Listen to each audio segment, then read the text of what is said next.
3, 2, 1.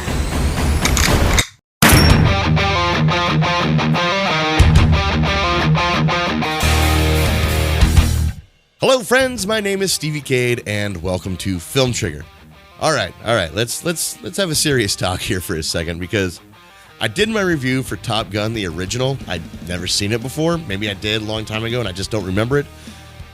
And I didn't like it. I was like, God, this movie doesn't really have much substance. I thought it was going to be this movie about a flight academy and whatever issues that comes with, but it ended up being like some summer fling movie. And the character Maverick just didn't really do anything for me. I didn't really see him change from the beginning to the end of the movie. I didn't really get a character arc from him, or many people in the movie, as a matter of fact. Just didn't do it for me. And so I was like, you know what? Maybe I'll pass on Top Gun Maverick, because I hear a lot of people comparing it to the first, and I didn't like the first. So where's my motivation here, right? Well, this past weekend, we did a double feature with my son for his 18th birthday. We went and saw Black Phone, which my review for that is up right now. A spoiler-free review if you want to go check that out. And then we went and also saw Top Gun Maverick, because that's what my parents wanted to watch. I was freaking shocked when I saw this movie of how good it was. But before we dive into the actual review, if you could, head down, hit that like, thumbs up button, that subscribe button, and the little bell ding thing so you get notified every time I upload a new video. Without further ado, let's dive into my review for Top Gun Maverick.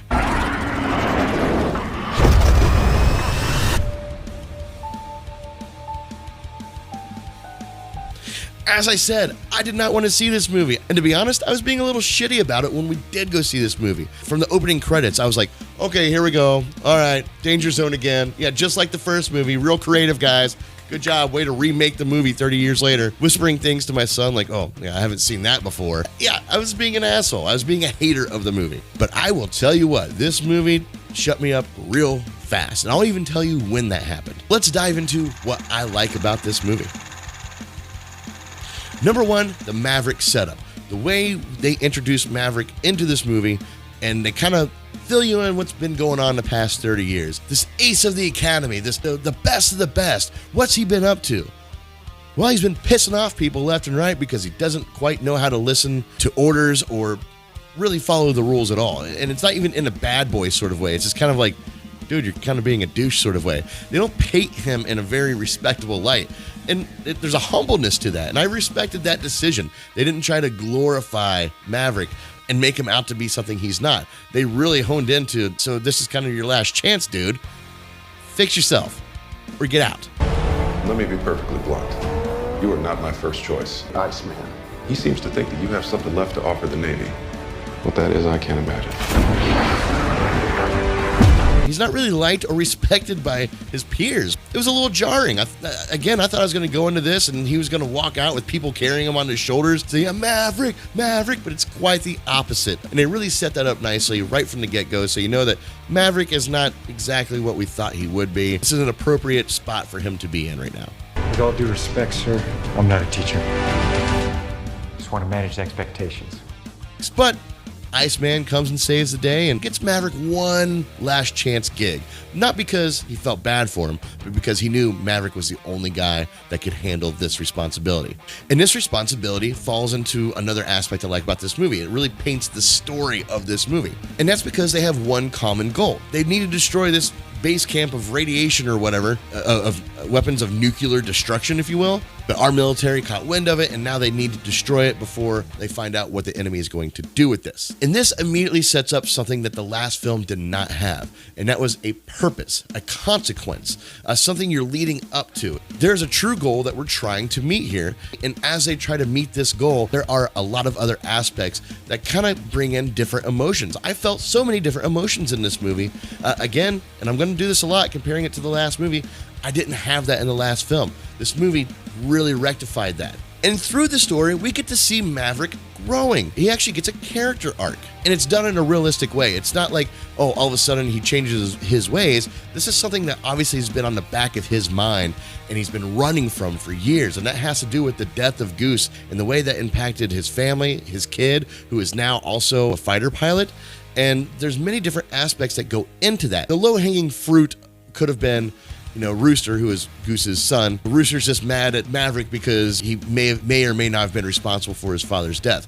But it goes even further than that. You find out that Maverick actually pulled his papers from joining the Navy as it was wished by Rooster's mom, who would have been Meg Ryan in the previous film, as she was dying, which Rooster doesn't know about. So there's this whole other level Maverick's been sitting on and stewing on and running from. And that is one of the biggest points of this movie, is for Maverick to stop running. Face your fears. Face this head on, because you need it, Rooster needs it, your team needs it, and overall, America needs it, because there's this huge looming threat that might be potentially great.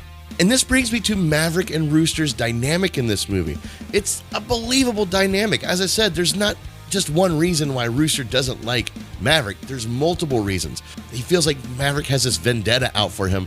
Why did you pull my papers? You held me back for years for becoming a pilot. Why did you do that? He doesn't understand that. And he never gets that explanation, but I think by the end of the movie, he understands why a little bit more. Once he understands Maverick's integrity, trying to protect him rather than hold him back. My dad believed in you. I'm not going to make the same mistake.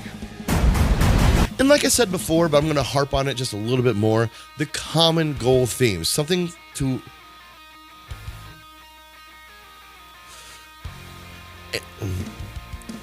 And that goal being to complete this almost impossible mission. Mission impossible. Didn't think about that till just now. Because that's the central theme that leads this entire movie. Without that common theme, that common goal, the rest of this movie wouldn't exist. Now, here comes the surprising part. The part that really shocked me of what I enjoyed about this movie, because it was the reason why I didn't think I was going to enjoy this movie. And that is the callbacks, the kind of reenacting scenes from the original movie and playing them here for nostalgic factor. I thought that was going to be a problem until they made that nostalgic factor pay off. And I was completely shocked when they did it. Where Rooster is singing that song, Great Balls of Fire, on the piano, having the mustache, wearing the same shirt that his dad wore.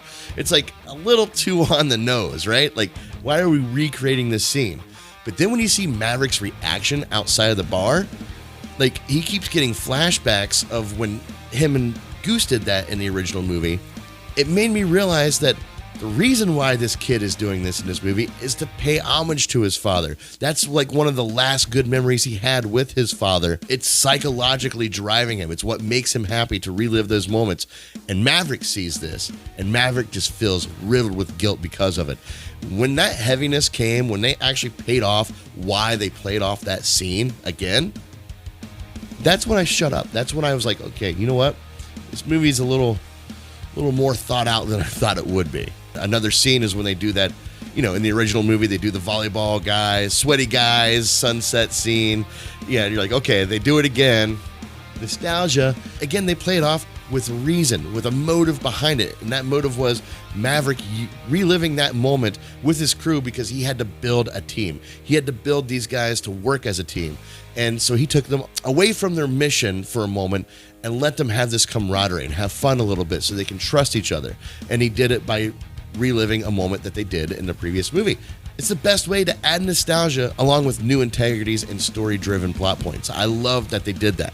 The relationship between Maverick and Penny being a new character in this movie, a new love interest, the way they describe their on-again, off-again relationships, it really tells you that Maverick treated his relationships just like he treated his career. He was always on the run from maybe a real relationship. He was always being rebellious. He was always thinking about himself first, and thinking selfishly instead of actually moving forward in life. But then that's it. That love story stays in the back burner. You get reintroduced to it throughout the movie. Like you follow this kind of subplot that they're doing with it, but it's not the main focus of the movie because it shouldn't be. And that was my biggest issue with the original. They just did nothing but focus on the love interest. And I love that they let this one just sit and stew and then pay it off at the end. Speaking of the end, so like right after they actually complete the mission, the main mission that they were training for, that kind of like Star Wars ripoff sort of thing, you only have one chance to make this one impossible shot. Well, they amped that up by making it 2 impossible shots.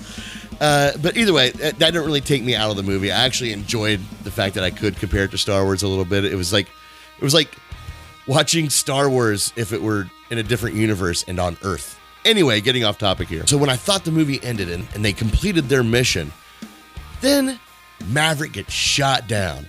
and like, oh no, this movie's taking a completely different turn than I thought. Is Maverick going to die in this movie? I didn't see that one coming. And they make you think that, even to the point to where this helicopter turns and faces Maverick, and he is about to freaking get shot. Until Rooster shows up and saves the day. Now, why does Rooster show up and save the day? Because Maverick went down trying to save Rooster. Well, this is when the movie really bonds these two together. One of the best interactions of this movie is when him and Rooster are having this argument. He's like, "You're not supposed to be here. What are you thinking?" And then Rooster turns to him and says, "You told me not to think." And then Maverick's kind of like, "Yeah, you're right. I did. Okay, well, how are we going to get out of here?" The next, 10 minutes of the movie are actually pretty comedic. Really led us to a nice, clean landing at the very end, emotionally wise. I tried to use the flight analogy. It didn't. I don't think it worked. Or did it take off?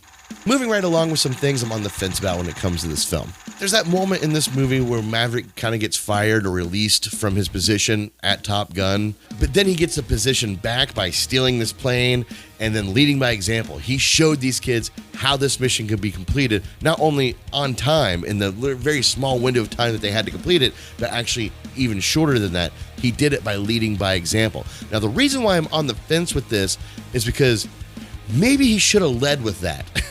Maybe that's how you should have started out the training of this thing, by showing them that it is possible, because this entire time they're thinking it's impossible. That ended up bringing him back to his position at Top Gun and thus completing the mission himself. But then again, that scene would not have been as impactful, it wouldn't have been as important, wouldn't have been as intense. So I get why they did it the way they did it.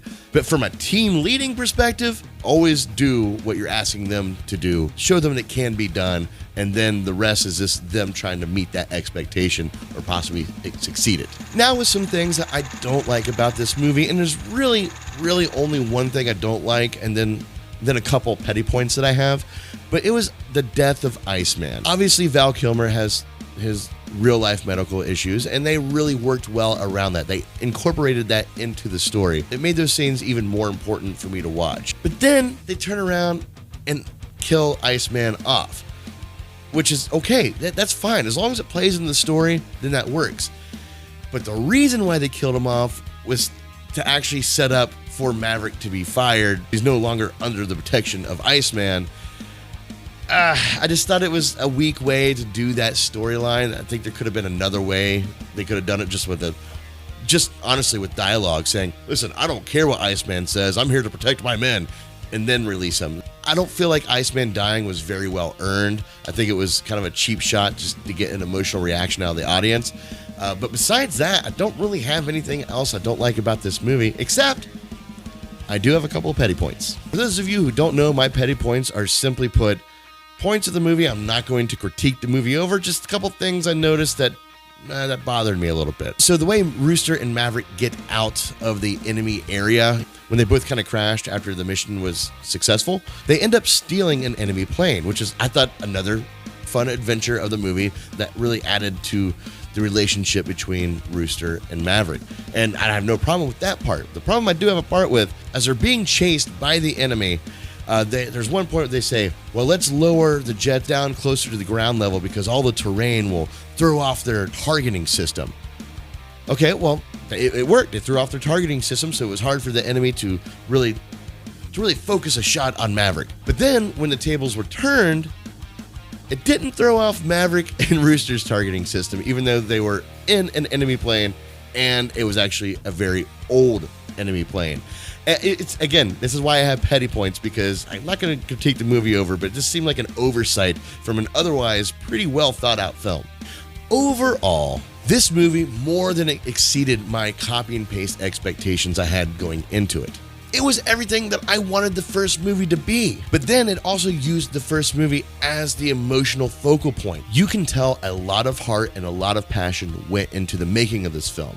And now I'm a Top Gun fan.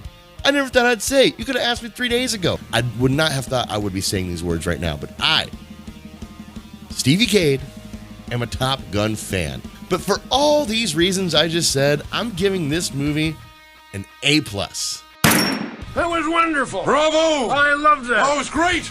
there you have it, guys. My review for Top Gun Maverick. I know it's late because I didn't think I was going to go see this movie, but it is so good. It well earned that $1 billion. And yeah, what do you guys think? I mean, I haven't heard many people that say they don't like this movie. Are you one of those people? Do you not like Top Gun Maverick? Let me know in the comments below, because I might empathize with you a little bit in the sense of just me not wanting to see this movie. Or maybe you're like me, didn't want to see this movie, went and saw it and completely changed your tune coming out of it. Let me know all that in the comments below. Also, be sure to check out some more of my videos. And as always, stay trigger happy, my friends. Peace. What the hell? Good morning, aviators. This is your captain speaking.